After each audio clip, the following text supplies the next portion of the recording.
Cinema ಜೀವನ ಶುರುವಾಗಂತ cinema ನನಗೆ life ಕೊಟ್ಟಿದ್ದ ಸಿನಿಮಾ ಇದು. ಎಷ್ಟೇ ಸಿನಿಮಾ ಒಂದು 17 ಸಿನಿಮಾ ಆಯಿತು. ನನ್ಗೆ 2ನೇ ಸಿನಿಮಾ ನಾನು ಶೂಟ್ ಮಾಡಿದ್ದು. ಆ ಸಿನಿಮಾ ಆದ್ರೂ ಇವತ್ತಿನವರೆಗೂ ಜನ ನೆನ್ಪಿಟ್ಕೊಂಡು ಕರೆಯೋದು ನನ್ನ ಜೋ ಅಂತ ಎಲ್ಲೇ ಆಚೆ ಹೋದ್ರು. ಆ ಥರ ಒಂದು ಸಿನಿಮಾ ನನಗೆ ಕೊಟ್ಟಿದ್ದಕ್ಕೆ ನಾನು ತುಂಬ ಥ್ಯಾಂಕ್ಫುಲ್ ಇದ್ದೀನಿ ಮಿಲನ ಹಾಗೂ ಕೃಷ್ಣ ಅವ್ರಿಗೆ. ಅದಲ್ಲದೆ ನಾವು ಆಲ್ರೆಡಿ ಈ ಸಿನಿಮಾ ಅಲ್ಲದೆ ನಾವು ಎನಿ ಡೇ ನನ್ಗೆ ಏನೇ ಕೇಳಬೇಕು ಏನೇ ಮಾಡಬೇಕು ಅಂತಂದ್ರೂ ಫಸ್ಟ್ ಕಾಲ್ ನಾನು ಅವರಿಬ್ಬರಿಗೆ ಮಾಡ್ತೀನಿ. ಅಷ್ಟು ಡಿಯರೆಸ್ಟ್ ನನಗೆ. ಆ್ಯಕ್ಚುಲಿ ಈ ಸಿನಿಮಾ ನೋಡಾದ್ಮೇಲೆ ಸಖತ್ತು, ಟ್ರೈಲರ್ ನೋಡಾದ್ಮೇಲೆ ನಾನು ಮನೇಲಿ ನೋಡಿದಾಗ್ಲೂ ನನ್ಗೆ ಏನು ಹೇಳ್ಬೇಕಂತ ಗೊತ್ತಾಗಿಲ್ಲ, ಅಷ್ಟೊಂದು ಇಮೋಷ್ನಲ್ ಆಗಿದ್ದೆ. ಇವಾಗ ಮತ್ತೆ ಈ ಟ್ರೈಲರ್ ಪ್ಲೇ ಮಾಡಾದ್ಮೇಲೆ ರೇಚಲ್ ಮತ್ತು ಸುಷ್ಮಿತಾ ಅವ್ರ ಕಣ್ಣಲ್ಲೂ ನೀರು ನೋಡಿದೆ. ಯಾಕಂದ್ರೆ ಈ ಸಿನಿಮಾ ನಮಗೊಂದು ದೊಡ್ಡ ಇಮೋಷನ್. ಸಿನಿಮಾ ಅಂತ ನಾವು ತಗೊಂಡೇ ಇಲ್ಲ, ಅಷ್ಟು ಚೆನ್ನಾಗಿ ನಾವು ಕೆಲಸ ಮಾಡಿದ್ವಿ. ಶ್ರೀ ಸರ್ ಆಗಲಿ, ಎವ್ರಿಬಡಿ, ಎಲ್ಲ ಟೆಕ್ನಿಷಿಯನ್ಸ್ ಅಲ್ಲಿ ಈ ಅವರಿದ್ದಾರೆ, ರಜನಿ ಅವರಿದ್ದಾರೆ, ಎಲ್ಲರೂ ಇವಾಗ ಮತ್ತೆ ಈ ಸಿನಿಮಾಲಿ ಒಂದಾಗ್ತಾ ಇದೀವಿ. ಅಂಡ್ ತುಂಬಾನೇ ಖುಷಿ ಇದೆ. ಅಂಡ್ ಮಾರ್ಚ್ 19ನೇ ತಾರೀಕಿಗೆ ಏಪ್ರಿಲ್ ಅಂತ ಅಂದ್ರು, ಇವಾಗ ಮಾರ್ಚ್ ಬರ್ತಿರೋದು ಇನ್ನೂ ಖುಷಿ. ಅಂದ್ರೆ ನರ್ವಸ್ ಆಗ್ತಾ ಇದೆ ನನ್ನನ್ನು ನಾನು ಮತ್ತೆ ಜೋ ಆಗಿ ನೋಡ್ಕೊಳ್ಳೋದಕ್ಕೆ. ಥ್ಯಾಂಕ್ ಯು ಸೋ ಮಚ್ ನಿಮ್ಮ ಎಲ್ಲರ ಪ್ರೀತಿಗೆ. ಅಂಡ್ ಹೀಗೆ ಸದಾ ನಿಮ್ಮ ಪ್ರೀತಿ ನಮ್ಮ ಮೇಲೆ ಇರಲಿ. ಆ್ಯಂಡ್ ಈ ಸಿನಿಮಾಗೆ ನಾನು ಎಷ್ಟು ಥ್ಯಾಂಕ್ಸ್ ಹೇಳಿದ್ರು ಸಾಲಲ್ಲ. ಐ ಥಿಂಕ್ ನಾನು ಯಾವತ್ತು ಲಾಸ್ಟ್ ಸಿನಿಮಾ ಮಾಡ್ತೀನಿ ಅಂತ ಅನ್ಕೊಂಡಿದ್ದೀನೋ ಗೊತ್ತಿಲ್ಲ, ಬಟ್ ಕೊನೆ ತನಕನೂ ಲವ್ ಮಾಕ್ಟೇಲ್ ನನ್ನ ಫೇವ್ರೆಟ್ ಸಿನಿಮಾ, ನನ್ನ ಮನಸ್ಸಲ್ಲಿ ಯಾವಾಗಲೂ ಉಳ್ಕೊಳ್ಳೋಂತಹ ಸಿನಿಮಾ ಆಗುತ್ತೆ. Thank you so much for this opportunity. Thank you. ಎಲ್ರಿಗೂ ನಮಸ್ಕಾರ. ಏನ್ ಹೇಳ್ಬೇಕು ಅಂತ ಗೊತ್ತಾಗ್ತಾ ಇಲ್ಲ, ಯಾಕಂದ್ರೆ ಅಮೃತ ಹೇಳಿದ ತರ ನನಗೆ ಆಫ್ ಅನ್ ಆಡಿಯನ್ಸ್ ಅಥವಾ ಪಾಪ್ಯುಲಾರಿಟಿ ಏನ್ ಇದೆ ಅಂತ ನನಗೆ ಲವ್ ಮಾಕ್ಟೇಲ್ ಸಿನಿಮಾ ಥ್ರೂ ನನಗೆ ಅರ್ಥ ಆಯ್ತು. ಯಾಕಂದ್ರೆ ಸಿಹಿ ಒಂದು ಪಾತ್ರಗೆ ನನ್ನ ಐಡೆಂಟಿಟಿನೇ ಚೇಂಜ್ ಆಯ್ತು. ಇವಾಗ ಎಲ್ಲಿ ಹೋದ್ರೂ ಜನ ನನ್ನ ಸಿಹಿ ಅಂತಾನೆ ಕರೀತಾರೆ. ರೇಚಲ್ ಅಂತ ಯಾರು ಗೊತ್ತು ಅವ್ರಿಗೆ ಗೊತ್ತಿಲ್ಲ. ಬಿಕಾಸ್ ಅಷ್ಟೊಂದು ಜನರ ಮನಸ್ಸಲ್ಲಿ ಅಷ್ಟೊಂದು it is people have accepted the character so much. So ಅದಕ್ಕೆ ನನಗೆ ತುಂಬ ಖುಷಿ ಆಗ್ತಾ ಇದೆ. Thank you to sir and ಮಿಲನ.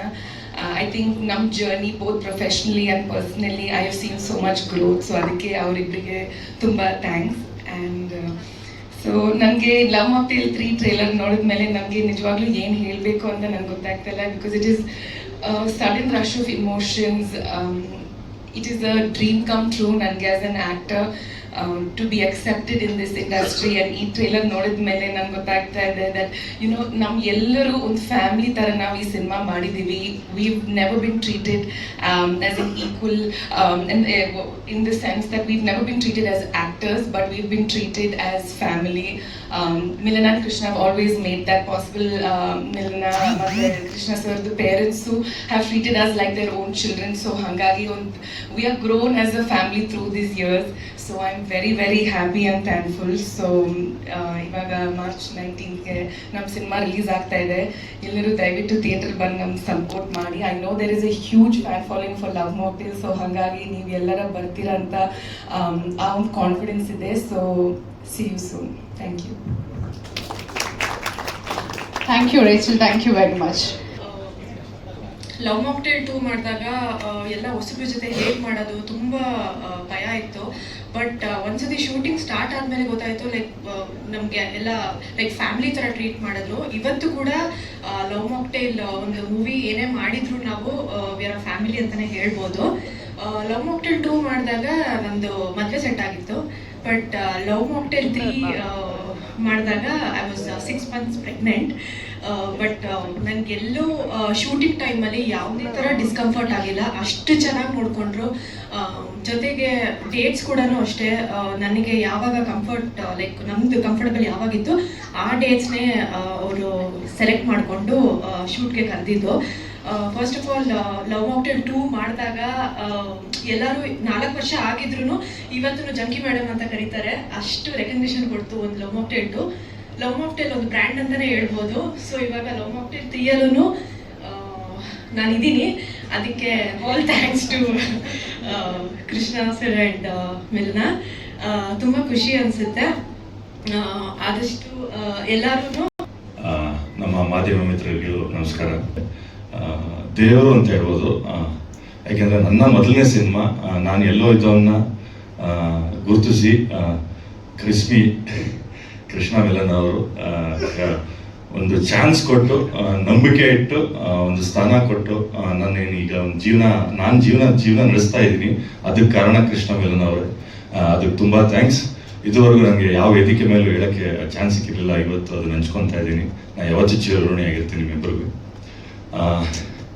ಲವ್ ಮಾಕ್ಟೇಲ್ 1, ಲವ್ ಮಾಕ್ಟೇಲ್ 2, ಈಗ ಲವ್ ಮಾಕ್ಟೇಲ್ 3. 1, 2 ಅಲ್ಲಿ ಆಲ್ರೆಡಿ ಪ್ರೂವ್ ಮಾಡಿದ್ದಾರೆ ನಮ್ಮ ಕೃಷ್ಣ ಮಿಲನ್ ಅವರು. ಈಗ 3ನ ನಿಮ್ಮ ಮುಂದೆ ತೊಗೊಂಬರ್ತಾ ಇದ್ದೀವಿ. ದಯಮಾಡಿ ಎಲ್ಲರೂ ಮಾರ್ಚ್ 19ನೇ ತಾರೀಕು ನಿಮ್ಮ ಹತ್ತಿರ ಥಿಯೇಟ್ರಲ್ಲಿ ಬಂದು ಸಿನಿಮಾ ನೋಡಿ ಈ ತಂಡನ ಗೆಲ್ಲಿಸ್ಬೇಕು, ಇನ್ನೂ ಪ್ರೀತಿಸ್ಬೇಕು, ಇನ್ನು ಅತಿ ಹೆಚ್ಚು ಮೇಲೆ ಕರ್ಕೊಂಡು ಹೋಗ್ಬೇಕು ಅಂತ ಕೇಳ್ಕೊತೀನಿ. ಎಲ್ರಿಗೂ ಥ್ಯಾಂಕ್ ಯು. ತಾಂತ್ರಿಕ ವರ್ಗದಲ್ಲಿ ಒಬ್ಬ ಆಗಿ ಬಂದಿದ್ದೀನಿ ಇಲ್ಲಿ. ಈಗ ತಾನೇ ನೋಡಿದ್ರೆ ನಾನು ಬರೆದಿರೋ ಹಾಡನ್ನು ಅನ್ಎಕ್ಸ್ಪೆಕ್ಟೆಡ್ ಆಗಿ ಕೃಷ್ಣ ಒಂದಿನ ಫೋನ್ ಮಾಡಿ ಈ ಥರ ಒಂದು ಹಾಡು ಬರ್ಕೊಡ್ಬೇಕು ಸರ್ ಅಂತ. ಇನ್ಫ್ಯಾಕ್ಟ್ 2 ಹಾಡು ಬರ್ಸ್ಕೊಂಡಿರೋದು ಗೊತ್ತಿಲ್ಲ, 2 ಇದೆಯೋ ಒಂದೇ ಇಟ್ಕೊಂಡಿದ್ದಾರೆ ಅಂತ. ಸೊ ನನಗೂ ಖುಷಿ ಆಯಿತು. ಯಾಕೆಂದರೆ ಬೇಸಿಕಲಿ ಕತೆ ಗೊತ್ತಿತ್ತು. ಕತೆ ಒಂದ್ಸಾರಿ ಕೃಷ್ಣ ಹತ್ರ ಕೇಳಿದ್ದೆ. ಕತೆ ತುಂಬ ಚೆನ್ನಾಗಿತ್ತು, ಅದ್ಭುತವಾಗಿತ್ತು, ಮತ್ತು ಆ ಸಿಚುವೇಶನ್ ತುಂಬ ಚೆನ್ನಾಗಿತ್ತು. ನಾನು ಅಷ್ಟೇ ಎಕ್ಸೈಟ್ ಆಗಿ ಹಾಡನ್ನು ಬರೆದಿದ್ದೀನಿ. ಹೋಗಿ ನಿಮಗೆಲ್ಲ ಇಷ್ಟ ಆಗಿದೆ ಅಂದ್ಕೊಂಡಿದ್ದೀನಿ. ಮತ್ತು ಲವ್ ಮಾಕ್ಟೇಲ್ ಅನ್ನೋದು ಆ್ಯಕ್ಚುಲಿ ಲವ್ ಮಾಕ್ಟೇಲ್ 3 ಅಂತ ಈ ಸಿನಿಮಾಗೆ ಹೆಸರು. ನನ್ನ ಪ್ರಕಾರ ಲವ್ ಮಾಕ್ಟೇಲ್ ಓಕೆ, ಅದಾದಮೇಲೆ ಲವ್ ಮಾಕ್ಟೇಲ್ 2ನೂ ಓಕೆ. 3 ಬರೋ ಅಷ್ಟೊತ್ತಿಗೆ ಇದನ್ನು ಕನ್ನಡದಲ್ಲಿ ನಿಜ ಹೇಳ್ಬೇಕಂದ್ರೆ ಒಂದು ಪ್ರೀತಿಯ ಪರಂಪರೆ ಅಂತ ಹೇಳ್ಬೋದು. ಅಂದರೆ ಆ ಪ್ರೀತಿಯ ಪರಂಪರೆನ 3ನೇ ಭಾಗಕ್ಕೆ ಕರ್ಕೊಂಡು ಬಂದಿದ್ದಾರೆ ನಿರ್ದೇಶಕ ಡಾರ್ಲಿಂಗ್ ಕೃಷ್ಣ ಅವರು. ಜರ್ನಿ ಅಂದರೆ ನೋಡಿದ್ರೆ ಟ್ರೈಲರಲ್ಲೆಲ್ಲ ನಾಸ್ಟಾಲಜಿಕ್ ಫೀಲಿಂಗ್ಸೇ. ಆ್ಯಕ್ಚುಲಿ ಈ ಲವ್ ಮಾಕ್ಟೇಲ್ ಅನ್ನೋ ಒಂದು ಸಿನಿಮಾ ಫ್ರಾಂಚೈಸ್ ಆಗಿದ್ದೆ ಆ ಥರದ ಒಂದು ನಾಸ್ಟಾಲಜಿಕ್ ಫೀಲಿಂಗ್ಸಿಂದಾಗಿ. ಈಗ ನಾವು ಯಾರ್ಯಾರು ಯಂಗ್ಸ್ಟರ್ಸ್ ಇದ್ರಲ್ಲ ಅವರೆಲ್ಲ ಪಾರ್ಟ್ 1 ನೋಡುವಾಗ ಎಲ್ಲಿದ್ದು ಏನೇನೆಲ್ಲ ಹುಡುಗಿಯಿಂದ ಬಿದ್ದು ಉದ್ದಾಡಿದ್ರು ಅದನ್ನೆಲ್ಲ ರಿಕಾಲ್ ಮಾಡ್ಕೊಳ್ಳೋಂಥ ಒಂದು ನಾಸ್ಟಾಲಜಿಕ್ ಮೂಮೆಂಟ್ಸನ್ನು ತುಂಬ ಅದ್ಭುತವಾಗಿ ಕ್ರಿಯೇಟ್ ಮಾಡಿದಂಥ ಸಿನಿಮಾ ಲವ್ ಮಾಕ್ಟೇಲ್ 1. ಸೊ ಅದೇ ಥರದ ಆ ಪರಂಪರೆನ ಈಗ 3ನೇ ಸಿನಿಮಾದವರೆಗೂ ತಗೊಂಡ್ಬಂದಿದ್ದಾರೆ ಕೃಷ್ಣ ಅವರು. ಮತ್ತು ಟ್ರೈಲರ್ಲಿ ಇಂಟು ಕೊಟ್ಟಿದ್ದಾರೆ ನನ್ನ ಕೊನೆಯ ಅಧ್ಯಾಯ ಅಂತ. ಸೊ ಗೊತ್ತಿಲ್ಲ ಕೊನೆಯ ಅಧ್ಯಾಯನೂ ಅಥವಾ ಇನ್ನು ಮುಂದೆ 4ನೇದು ಬಂದರೂ ಬರ್ತೀನಿ. So for me love mocktail ನಾನು ಪಾರ್ಟ್ 1 ಪಾರ್ಟ್ 2 ಅದರ ಆಡಿಯನ್ಸ್ ಫ್ಯಾನ್. ಲವ್ ಮಾಕ್ಟೇಲ್ 3ಗೆ ನನಗೆ ಒಂದು ಕ್ಯಾರೆಕ್ಟರ್ ಕೇಳಿದಾಗ ಐ ವಾಸ್ ಸರ್ಪ್ರೈಸ್ಡ್. ಹೀಗೇನು ಕೊಡ್ಬೋದು, ಇಷ್ಟೊಂದು ಜನ ಆಲ್ರೆಡಿ ಇದ್ದಾರೆ, ನನಗೇನಿರುತ್ತೆ ಅಂತ. But I love the way they make the film. ಅಂದರೆ personally I am a fan of the couple. ಇಬ್ಬರು ಯಾವಾಗಲೂ ಐ ಥಿಂಕ್ ಇಂಡಸ್ಟ್ರಿಯಲ್ಲಿ ತುಂಬ ಸೀರಿಯಸ್ ಆಗಿ ಸಿನಿಮಾ ಮಾಡಬೇಕು ಅಂತ ಯಾವಾಗಲೂ ಪರ್ಸ್ನಲಿ ಮೀಟ್ ಆದಾಗಲೂ ಸಿನಿಮಾ ಬಗ್ಗೆ ಯೋಚನೆ ಮಾಡ್ತಿರ್ತಾರೆ. That's how I got the role as well. So I am fan of the couple. So ನನಗೆ ಈ ರೋಲ್ ಆಫರ್ ಮಾಡಿದಾಗ ತುಂಬ ಖುಷಿ ಆಯಿತು. I love the role. And love mocktail 1, 2 already a hit. And I can ಅಂದರೆ even if I was not part of it I could say oh love mocktail ಅವ್ರು ಮಾಡ್ತಿದ್ದಾರಲ್ಲ, guarantee ಇದು ಹಿಟ್ಟು ಅಂತ. I am sure this will be a super hit. And as an industry I think we need ಅಂದರೆ ನಮಗೆ ಈ ಥರ film makers ಬೇಕು. Serious ಆಗಿ ಒಳ್ಳೊಳ್ಳೆ ಸಿನಿಮಾ, ಒಳ್ಳೊಳ್ಳೆ ಕಾಂಟೆಂಟ್ ಕೊಟ್ಟು ಒಳ್ಳೆ ಸಿನಿಮಾದಿಂದ ಎಲ್ರಿಗೂ ಎಂಟರ್ಟೈನ್ ಮಾಡೋದು. ಸೊ ಐ ಆಮ್ ಶೋರ್ ಎಲ್ಲರೂ ಬರ್ತಾರೆ ಈ ಸಿನಿಮಾ ನೋಡಲಿಕ್ಕೆ. Already I should wish you congratulations for that. But please ಮೀಡಿಯಾದವರೆಲ್ಲ ಸಪೋರ್ಟ್ ಮಾಡಿ ಆ್ಯಂಡ್ ಎಲ್ಲರೂ ಥಿಯೇಟರಿಗೆ ಬಂದು ನೋಡಿ ಆದಷ್ಟು ಫಸ್ಟ್ ವೀಕಲ್ಲೇ. And wishes, best wishes. Thank you. To be a part of Love Mocktail 3, Krishna and Milana, thank you for the opportunity. ಎಲ್ಲರೂ ಹೇಳ್ದಂಗೆ ಲವ್ ಮಾಕ್ಟೇಲ್ ಬರೀ ಸಿನಿಮಾ ಅಲ್ಲ, ಅದೊಂದು ಫ್ಯಾಮಿಲಿ ಥರ ಅಂತ. ಸೊ ನಾನು ಅದನ್ನು ಅಲ್ಲಿಗೆ ಆ್ಯಡ್ ಮಾಡ್ಕೊಂಡಿದ್ದಕ್ಕೆ thank you so much. Trailer ನೋಡಿದೆ, ನನಗೆ ತುಂಬ ಎಮೋಷ್ನಲ್ ಫೀಲ್ ಆಯಿತು. ಫಸ್ಟಿಂದ ತೋರಿಸಿದ್ದಾರೆ. ಐ ಹೋಪ್ ನಿಮಗೂ ಎಲ್ರಿಗೂ ಇಷ್ಟ ಆಗಿದೆ.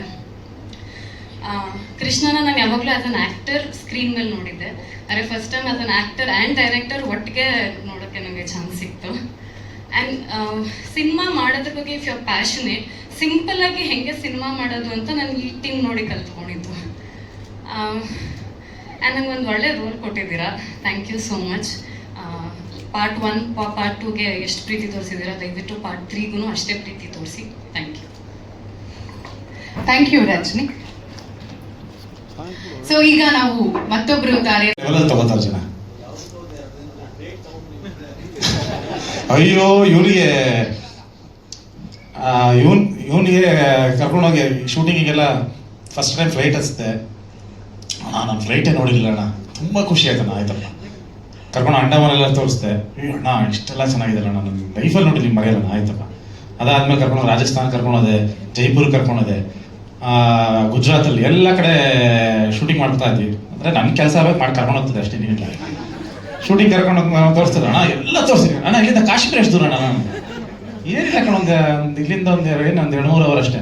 ಅಲ್ಲೂ ಹೋಗಿ ಶೂಟ್ ಮಾಡೋಣ ಅಂತ. ನನ್ನ ಕತೆಗೆ ಬೇಡ ಕಣೋ, ನಾನು ನೋಡಿಲ್ವಲ್ಲ, ಬನ್ನಿ ಕರ್ಕೊಂಡು ಹೋಗಿ. ಜಗ ಕರೆಕ್ಟಾಗಿ ಹೇಳೋ. ರಾಜಸ್ಥಾನ್ಗೆ ಹೋಗಿ ಬಂದ್ಮೇಲೆ ನೀನು ನನಗೇನು ಹೇಳಿದೆ ಅಂತ? ಅಕ್ಕ ರಾಜಸ್ಥಾನ್ಗೆ ಹೋಗಿ ಬಂದ್ರಲ್ಲ ನೀವು, ಅವಾಗ ಅದು ಹೋಗಿ ಬಂದಂಗೆ ಏನು ಹೇಳಿದೆ? ನನ್ಗೆ ಅಲ್ಲಿ ಹೋಗಿದ್ ಬಂದ್ಮೇಲೆ ಊಟ ತಿಂಡಿ ಎಲ್ಲ ತುಂಬಾ ವ್ಯತ್ಯಾಸ ಆಗೋಯ್ತು. ಊಟನೇ ಇಲ್ಲ, ಬರೀ ರೊಟ್ಟಿ, ಅನ್ನ ಇಲ್ಲ, ಬಾಸುಮತಿ ಅಕ್ಕಿ ಅನ್ನ. ನಂಗೆ ಊಟನೇ ಆಯ್ತಾರೆ ಊಟ ಮಾಡಕ್ಕೆ, ಬರೀ ರೊಟ್ಟಿ.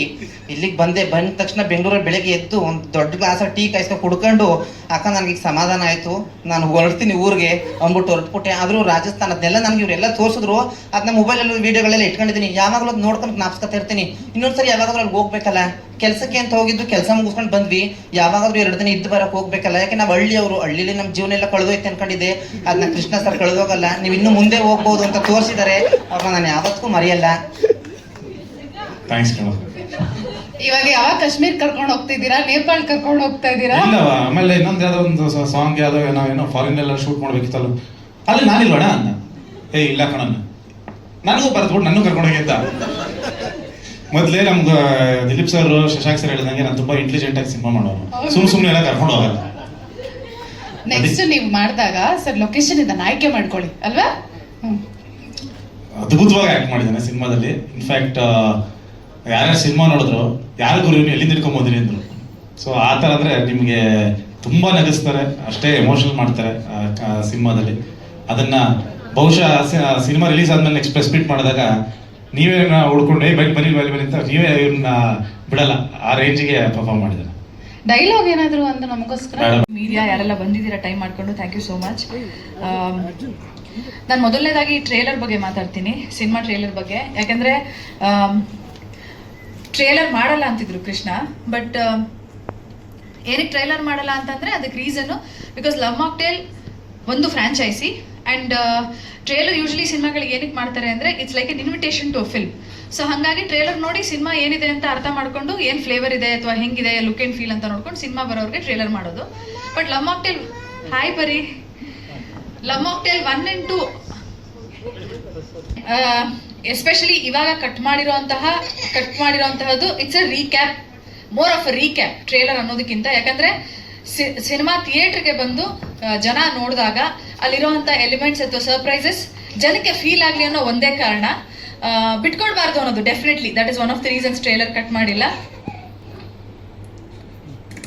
ಲವ್ ಮಾಕ್ಟೇಲ್ 3 ಶೂಟ್ ಹೇಗೆ ಮಾಡಿದೆ ಅಂದ್ರಲ್ಲ, ಇದು ಇಡೀ ಸಿನಿಮಾ ಬರೆಯೋದಕ್ಕೆ ಅಂದರೆ ಲವ್ ಮಾಕ್ಟೇಲ್ 3 ಮಾಡಬೇಕು ಅಂತ ಡಿಸೈಡ್ ಮಾಡಿದಾಗ ನಾನು ಹೇಳಿದ ಮೇಲೆ ನನಗೆ ಯಾವುದೋ ಒಂದು ಐಡಿಯಾ ಹೊಡಿತು, ಹಿಂಗೆ ಸಿನಿಮಾ ಮಾಡೋಣ ಅಂತ. ಏನೋ ಒಂದು ಲೈನ್ ನೋಡಿದಾಗ ನನಗೆ ಮನೇಲಿ ಕೂತ್ಕೊಂಡು ಬರೆಯೋಕ್ಕಾಗಲ್ಲ, ದಯವಿಟ್ಟು ಬಿಟ್ಬಿಡು, ನಾನೆಲ್ಲ ಹೋಗ್ಬಿಡ್ತೀನಿ ಅಂತ 3 ದಿನ ಗೋವಾಗೆ ಒಬ್ಬನೇ ಹೋಗಿದ್ದೆ. ರೀಸನ್ ಯಾಕೆಂದರೆ ಪಾಪು ನನಗೆ ಬರೆಯೋಕ್ಕೆ ಕೂತ್ಕೊಳ್ಳೋಕೆ ಟೈಮ್ ಆಗ್ತಿರಲಿಲ್ಲ ಅಂತ. ಸೊ ಅಲ್ಲಿ ಹೋಗಿ 3 ದಿನದಲ್ಲಿ ಕಂಪ್ಲೀಟ್ ಸ್ಕ್ರೀನ್ ಪ್ಲೇ ಮಾಡ್ಕೊಂಡು ಬಂದಿದ್ದು. ಸೊ ಪ್ರತಿದಿನ ಶೂಟಿಂಗ್ ಸ್ಪಾಟಲ್ಲಿ ಆಗ್ಬೋದು, ಅಥವಾ ನಾವು ತಯಾರಿ ಮಾಡ್ತಿರೋ ಟೈಮ್ ಆಗ್ಬೋದು, ಮನೇಲಿ ರಿಹರ್ಸಲ್ಗಳು ಮಾಡೋ ಟೈಮಲ್ಲಿ ಆಗ್ಬೋದು, ಪ್ರತಿ ದಿನನೂ ನಮ್ಮ ಪರಿ ಜೊತೆ ಇರ್ತೈತೆ ಈ ಥರ. ಸೊ ಹಿಂಗೆ ಕೆಲಸ ಮಾಡಿಕೊಂಡು ಸೊ ಲವ್ ಮಾಕ್ಟೇಲ್ 1, 2, 3 ಅಂತ ನೋಡಕ್ ಹೋದ್ರೆ ನಮ್ಗೆ ಬಹಳ ಕಷ್ಟ ಆಗಿದ್ದು ಸಿನಿಮಾ ಮಾಡೋಕೆ 3 ಬಿಕಾಸ್ ಆಫ್ ಪರಿ.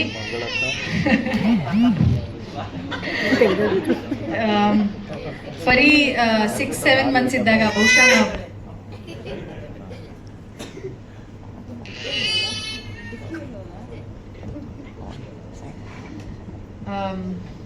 ಓಕೆ ಸೊ 6 months 7 months ಪರಿ ಇದ್ದಾಗ ನಾವು ಶೂಟಿಂಗ್ ಸ್ಟಾರ್ಟ್ ಮಾಡಿದ್ವಿ. ರೈಟಿಂಗ್ ಎಲ್ಲ ಆಗೋಯ್ತು, ಮ್ಯಾನೇಜ್ ಆಯ್ತು, ಬಟ್ ಶೂಟಿಂಗ್ ಇಂದ ಹಿಡಿದು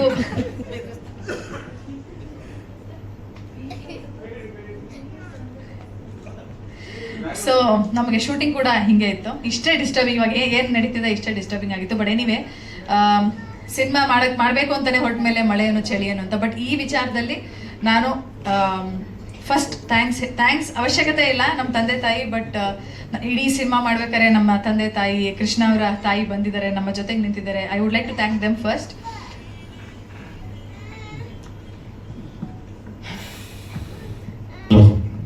ಸೊ ಇಡೀ ಜರ್ನಿ ಹೀಗಿತ್ತು. ಆ್ಯಂಡ್ ನಾನು ಫಸ್ಟು ಈ ಸಿನಿಮಾ ಸ್ಕ್ರಿಪ್ಟ್ ಎಲ್ಲ ಆದಮೇಲೆ ಓಕೆ ನಾವೇನೋ ಮಾಡ್ಕೊಂಡಿದ್ದೀವಿ ಅಂತ ಒಂದು ನಂಬಿಕೆಯಲ್ಲಿ ಫಿಲಮ್ನ ಸ್ಟಾರ್ಟ್ ಮಾಡಬೇಕು ಅಂತ ಇದ್ದಾಗ ಫಸ್ಟು ಶ್ರೀ ಸರ್ನ ಕರೆದ್ವಿ. ಸರ್ ಹಿಂಗೆ ಶೂಟ್ ಮಾಡೋಣ, ಯಾಕಂದರೆ ರೆಡಿಯಾಗಿ ಕತೆ ಹೆಂಗಿದೆ ಅಂದ್ಬಿಟ್ಟು ಆಮೇಲೆ ಶೂಟಿಂಗ್ ಹೋಗಲಿಲ್ಲ. ಸರ್ ಶೂಟಿಂಗ್ ಪ್ಲ್ಯಾನ್ ಮಾಡ್ಕೊಂಡಿದ್ದೀನಿ ಬನ್ನಿ ಅಂದೆ. ಯಾವ್ದ್ರದ್ದು ಹೋದ್ರು? ಇದೆ ಸರ್ ಲವ್ ಮಾಕ್ಟೇಲ್ 3 ಇದು. ಹೌದಾ, ಕತೆ ಎಲ್ಲ ಆಗೋಯ್ತಾ? ಹ್ಞೂ, ಮತ್ತು ಕತೆ ಹೇಳಿ ಅಂದರು. ಇಲ್ಲ ಫಸ್ಟು ಒಂದು ಶೂಟ್ ಮಾಡೋಣ ಒಂದಿನ, ಅದ್ರದ್ದು ಹೇಳ್ತೀನಿ ಆಮೇಲೆ ಕತೆ ಹೇಳ್ತೀನಿ ಅಂದೆ.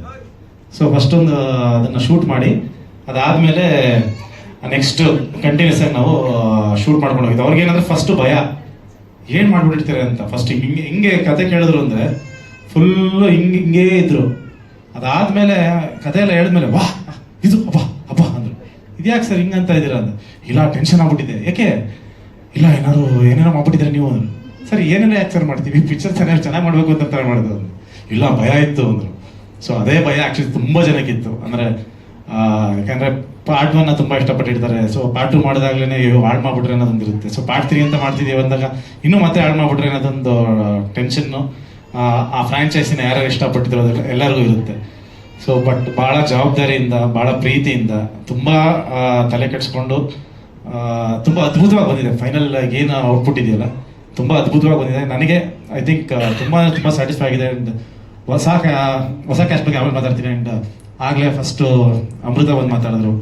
ಸೊ ಜೋ ಅನ್ನೋ ಒಂದು ಪಾತ್ರ ಬಹುಶಃ ತುಂಬ ಜನ ಆ ಪಾತ್ರನ ಒಪ್ಪೋದು ಆ್ಯಕ್ಟ್ ಮಾಡೋಕ್ಕೆ ತುಂಬ ಕಷ್ಟ. ಯಾಕಂದರೆ ಅದೊಂದು ತುಂಬ ಒಂದು ಅಗ್ರೆಸಿವ್, ತುಂಬ ಒಂದು ನೆಗೆಟಿವ್ ಥರದ್ದೊಂದು ಕ್ಯಾರೆಕ್ಟರ್ ಅದು. ಸೊ ಅದನ್ನು ಎಷ್ಟು ಅದ್ಭುತವಾಗಿ ಪ್ಲೇ ಮಾಡಿದ್ದಾರೆ. ಸೊ ಈ ಲವ್ ಮಾಕ್ಟೇಲ್ ಅನ್ಸಷ್ಟೇ ಸಕ್ಸಸ್ ಅನ್ಸಷ್ಟೇ ಫ್ರಾಂಚೈಸಿ ಅಂದಾಗಲೇ ಜೋ ಅನ್ನೋ ಪಾತ್ರ ಎಷ್ಟು ಮುಖ್ಯ ಆಗುತ್ತೆ. ಯಾಕಂದರೆ ಆ ಜೋ ಇರೋದ್ರಿಂದನೇ ನಿಧಿಮಾಗ ವ್ಯಾಲ್ಯೂ ಬಂದಿರೋದು. ಯಾಕಂದರೆ ಜೋದು ಕಾಂಟ್ರಾಸ್ಟು ನಿಧಿಮ. ಹಾಗಾಗಿ ಥ್ಯಾಂಕ್ಸ್ ಅಮೃತ ಆ ಪಾತ್ರನ ಅಷ್ಟು ಅದ್ಭುತವಾಗಿ ಮಾಡಿದ್ದಕ್ಕೆ. ಆ್ಯಂಡ್ ರೇಚಲ್ ಸಿಹಿಯಾಗಿ ಬಂದಿದ್ದು ಅದೇನೋ ಗೊತ್ತಿಲ್ಲ, ತುಂಬ ಹುಡುಕಿ ಕೊನೆಗೆ ಸಿಕ್ಕಿದಂಥ ಆರ್ಟಿಸ್ಟ್ ಇವರು. ಯಾಕಂದರೆ ತುಂಬ ಆಡಿಷನ್ ಮಾಡಿದ್ವಿ. ನನಗೆ ಏನೋ ಒಂದು ಫೇಸಲ್ಲ ಇನ್ನೋಸೆನ್ಸ್ ಬೇಕು ಅಂತ. ಅದು ಅವ್ರ ಹತ್ರ ಇಲ್ಲ. ಆ್ಯಕ್ಚುಲಿ ಅವ್ರಿಗೆ ಅಷ್ಟು ಇನ್ನೋಸೆಂಟ್ ಅಲ್ಲ, ಬಟ್ ಸ್ಟಿಲ್ ಫೇಸಲ್ಲದಿದೆ, ಅಷ್ಟು ಇನ್ನೋಸೆಂಟಾಗಿ ಕಾಣಿಸ್ತಾ ಇದ್ದಾರೆ. ಆ್ಯಂಡ್ ಅದ್ಭುತವಾಗಿ ಪರ್ಫಾರ್ಮ್ ಮಾಡಿದ್ದಾರೆ. And thank you Rachel for being second ಪಾರ್ಟಲ್ಲಿ ಆ್ಯಂಡ್ ಥರ್ಡ್ ಪಾರ್ಟಲ್ಲಿ. ಪ್ಲಸ್ ಅಮೃತ ಎಲ್ಲ 3 ಭಾಗಗಳು ಇದ್ದಕ್ಕೆ. ಅಭಿನಯದ ಬಗ್ಗೆ ಮಾತಾಡ್ತೀನಿ, ಲಾಸ್ಟಲ್ಲಿ ಬರ್ತೀನಿ. ಸೊ ಅದಾದಮೇಲೆ ಇಲ್ಲ ನೀನೇನು ಸಾರಿ ಅಭಿ 3ನೇ ಭಾಗದಲ್ಲಿ ಕಂಟಿನ್ಯೂ ಆಗ್ತಾ ಇರೋದು. ಒಬ್ಬ ಫ್ರೆಂಡ್ ಅಂದರೆ ಹೇಗಿರಬೇಕು, ಅಂದರೆ ಒಂದು ಕ್ಯಾರೆಕ್ಟರೈಸೇಷನ್ನೇ ಚೇಂಜ್ ಆಗ್ತಾ ಬರುತ್ತೆ. ಕೆಲವರು ಹೋಗ್ತಾ ಮೆಚ್ಯೂರ್ಡ್ ಆಗ್ತಾ ಹೋಗ್ತಾರೆ. ಅಂದರೆ ಸ್ಕೂಲಲ್ಲಿ ಕಾಲೇಜಲ್ಲಿ ಎಳ್ಸಂಗೆ ಆಡ್ತಾ ಇರ್ತಾರೆ, ಆಮೇಲೆ ಹೋಗ್ತಾ ತುಂಬ ಮೆಚ್ಯೂರ್ಡಾಗಿ ಬಿಹೇವ್ ಮಾಡ್ತಾರೆ. ಬಟ್ ಈ ಪಾತ್ರ ಗೊತ್ತಿಲ್ಲ ನನಗೇನೋ ಏನಕ್ಕೆ ಹಂಗೆ ಬರೀಬೇಕು ಅಂತ ಅನಿಸ್ತಾ. ಇವೊಂದು ಉಲ್ಟಾ ಬಂತು. ಲವ್ ಮಾಕ್ಟೇಲ್ 1ನಲ್ಲಿ ತುಂಬ ಮೆಚ್ಯೂರ್ಡಾಗಿ ಬಿಹೇವ್ ಮಾಡ್ತಾನೆ, ನನಗೆ ಬುದ್ಧಿ ಹೇಳ್ತಾ ಇರ್ತಾನೆ, ಹಿಂಗೆ ಬದುಕಬೇಕು, ಹಂಗೆಲ್ಲ ಕಣೋ ಇಂಥವ್ರು ಇರ್ತಾನೆ. ನಿಧಿ ಮನೆ ಉಟ್ಕೊಟ್ಟಿದ್ದೆ ಅವನು. ಸೊ ಅವ್ನು ಕರ್ಕೊಂಡ್ಬಂದು ಆ್ಯಕ್ಚುಲಿ ಮದುವೆ ಆಗುವಂತ ಮಾಡೋದು. ಆ ಥರ ಮೆಚ್ಯೂರ್ಡ್ ಆಗಿದ್ದವನು ಸಡನ್ ಚೈಲ್ಡ್ ಆಗ್ತಾನೆ ಲವ್ ಮಾಕ್ಟೇಲ್ 2 ಅಲ್ಲಿ. ಸೊ ಲವ್ ಮಾಕ್ಟೇಲ್ 3 ಅದಕ್ಕಿಂತ ಇನ್ನೊಂದೇನೋ ಆಗಕ್ಕೆ ಹೋಗ್ತಾನೆ. ಸೊ ಅದನ್ನೆಲ್ಲ ನೀವು ನೋಡ್ಬೋದು ತೆರೆ ಮೇಲೆ. ಅದೊಂದು ಅದ್ಭುತವಾದ ಕಾಂಬಿನೇಷನ್ನು ಜಗ್ಗ ಮತ್ತು ಅಭಿದು. ಭಾಳ ಎಂಟರ್ಟೈನಿಂಗ್ ಇರುತ್ತೆ ನಿಮಗೆ. ಆ್ಯಂಡ್ ಲವ್ ಮಾಕ್ಟೇಲ್ 3ಗೆ ಏನು ನಾವು ಕ್ಯಾಸ್ಟ್ ನೀವು ನೋಡ್ಕೊಂಬಂದ್ರಿ, ತುಂಬ ತಲೆ ಕೆಡಿಸ್ಕೊಂಡು ಅಂದರೆ ಸಾಕಷ್ಟು ಹೊಸ ಪಾತ್ರಗಳು ಬರ್ತಾ ಇದೆ. ಈಗ ನೇಹಾರ ದೀಪಕ್, ನಾನು ವೈಶಾಲಿ ಅಂತ ಕರೆಯೋದವ್ರನ್ನ, ಈಗ ನೇಹಾರ ಅಂತ ಚೇಂಜ್ ಆಗಿದ್ದಾರೆ. ಸೊ ಅವ್ರದ್ದು ಕೂಡ ತುಂಬ ಒಂದು ಮುಖ್ಯವಾದ ಒಂದು ಪಾತ್ರ. ಆ್ಯಂಡ್ ತುಂಬ ಡೆಪ್ತ್ ಇರೋಂಥ ಪಾತ್ರ, ಎಮೋಷನ್ಸ್ ಕೊಡೋಂಥ ಪಾತ್ರ. ಸೊ ಅದನ್ನು ಐ ಥಿಂಕ್ ನೀವು ಅದನ್ನು ತೆರೆ ಮೇಲೆ ನೋಡಬೇಕು. ಅದ್ರ ಬಗ್ಗೆ ಎಲ್ಲ ನಾನು ಆಮೇಲೆ ಮಾತಾಡ್ತಾ ಹೋಗ್ತೀನಿ. ಯಾಕಂದರೆ ಅಷ್ಟು ಒಳ್ಳೊಳ್ಳೆ ಪಾತ್ರಗಳು ತುಂಬ ಜನ ಸಿಕ್ಕಿದೆ. ಶ್ವೇತಾ ಪ್ರಸಾದ್ ಅವ್ರದ್ದು ಕೂಡ ವೆರಿ ಕಾನ್ಫಿಡೆಂಟ್ ಒಂದು ಪಾತ್ರ. ಸೊ ಅದನ್ನು ನೀವು ತೆರೆ ಮೇಲೆ ನೋಡಿದಾಗ ಶ್ವೇತಾ ಅವರು ಈ ಥರದೊಂದು ರೋಲ್ ಮಾಡ್ತಿದ್ದಾರೆ ಅನ್ನೋದೊಂದು ಸರ್ಪ್ರೈಸ್ ಇರುತ್ತೆ. ಆ್ಯಂಡ್ ದಿಲೀಪ್ ಸರ್ ಬಗ್ಗೆ ಹೇಳಲೇಬೇಕು, ನನಗೆ ತುಂಬ ಇಷ್ಟವಾದ ನಟ. ಸೊ ತುಂಬ ಬರ್ಕೊಂಡ್ಬಿಟ್ಟಿದ್ದೆ ಆ್ಯಕ್ಚುಲಿ ಆ ಪಾತ್ರದ್ದು. ಸೊ ಯಾರ ಕೈಲಿ ಮಾಡಿಸೋದು ಇಷ್ಟೊಂದು ಬರ್ಕೊಂಡ್ಬಿಟ್ಟಿದ್ದೀನಲ್ಲ ಅದನ್ನಂತ ತುಂಬ ಹುಡುಕಿದಾಗ ನಾನು ಇಲ್ಲ ದಿಲೀಪ್ ಸರ್ ಹತ್ರ ಮಾಡಿದ್ರೆ ಚೆನ್ನಾಗಿರುತ್ತೆ ಅಂತ ಮಿಲನ್ ಹತ್ರ ಡಿಸ್ಕಸ್ ಮಾಡಿ ಆಮೇಲೆ ಅವ್ರನ್ನ ಕಾಂಟ್ಯಾಕ್ಟ್ ಮಾಡಿ, ಫಸ್ಟ್ ಆಫ್ ಆಲ್ ಅವರು ಎಲ್ಲಿ ಇದ್ದಾರೆ, ನಂಬರ್ ಏನು, ಅದನ್ನೆಲ್ಲ ಫಸ್ಟ್ ಹುಡುಕಿ ತಗೊಂಡು ಅವ್ರನ್ನ ಕಾಂಟ್ಯಾಕ್ಟ್ ಮಾಡಿ ಅವ್ರು ಒಂದೇ ಮಾತು ಕೇಳಿದ್ದು. ನಾನು ಒಂದೇ ಮಾತು ಹೇಳಿದೆ, ಸರ್ ನಾನು